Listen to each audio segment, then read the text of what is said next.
John was always there. He was so gentlemanly and so Canadian. Nobody had bigger expectations for himself than John. And then all of a sudden, it kind of jumped to a different level. Ryan, Colin, what an emotional watch. I loved every minute of this. I grew up on Mr. Candy's movies. Tell me a little bit, first of all, how you both got involved in this project. I can start. I've always been obsessed with John Candy. I mean, I think that in some of my bigger movies, I'm one or the other. I am either Del Griffith from Planes, Trains, or I'm Neil Page from Planes, Trains. I'll go the exasperated, sort of over-it comedy straight man, or I'll be the sort of larger-than-life kind of version. I would wax and wane from those guys, and I learned a lot from those guys. And then sometime, I guess 7 or 8 years ago, we put out at Maximum Effort. I made like a montage of John Candy on his birthday. I don't know why. It was just like one of those things. It's just, it's his birthday.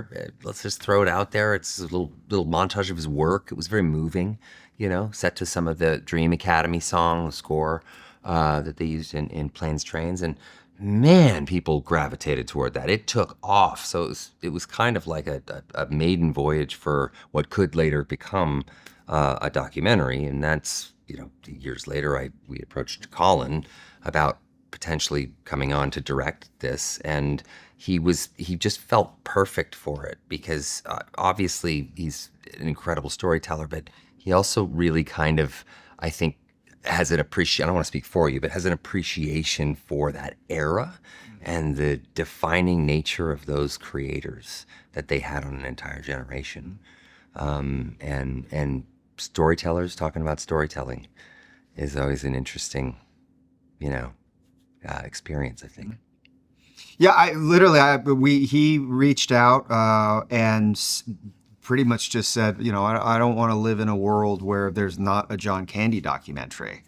And I kind of went, I think I agree with you. And so we just had a real lovely conversation about, if there was a film, what would that look like, and what the sort of process is. And so I then went, to work and tried to come up with, something of some sort of story, because you just don't want it to be a visual Wikipedia entry. Some sort of a story that is worth telling that I think, even if you didn't know John Candy, you would be interested in the film. And everybody wants to talk about it. Yeah. And so it all just sort of coalesced and came together in a really great sort of organic way. I can't tell you what was right about John Candy or what was wrong.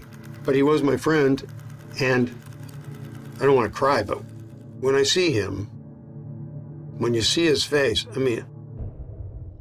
Mr. Candy died 31 years ago. Why do you think he has still resonated and stayed part of the culture? I mean, every Christmas time I watch Planes, Trains. Anytime one of his movies are on TV, I never turn away. How has he stayed so relevant? I think people really want to feel good, yes, but I think also people want to feel together.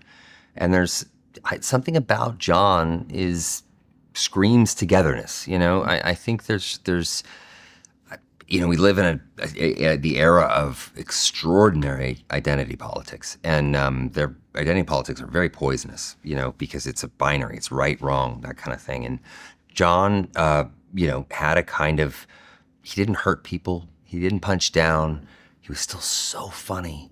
His main target was himself. He was self-effacing, but he really didn't have that self-loathing streak. Now, he may have had that in his real life, but on camera he didn't. And I think it was Dan Aykroyd that really, to me, captured who he was. It was one of the best eulogies I've ever heard. And it was not, typically a eulogy can be like, well, what would the person love? Or what would make me look good in this moment in front of a group of people? It's just human nature. Dan didn't go anywhere near either of those. Dan looked at John objectively as almost like a fallen hero, somebody who was noble and proud. And that all made perfect sense when you put those pieces together and you look at John.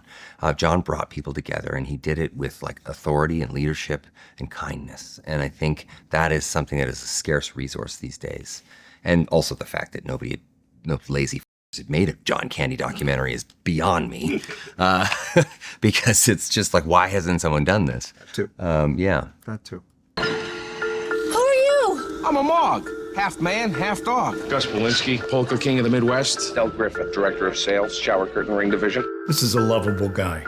This is a guy who, the minute you see his face, you're going to smile.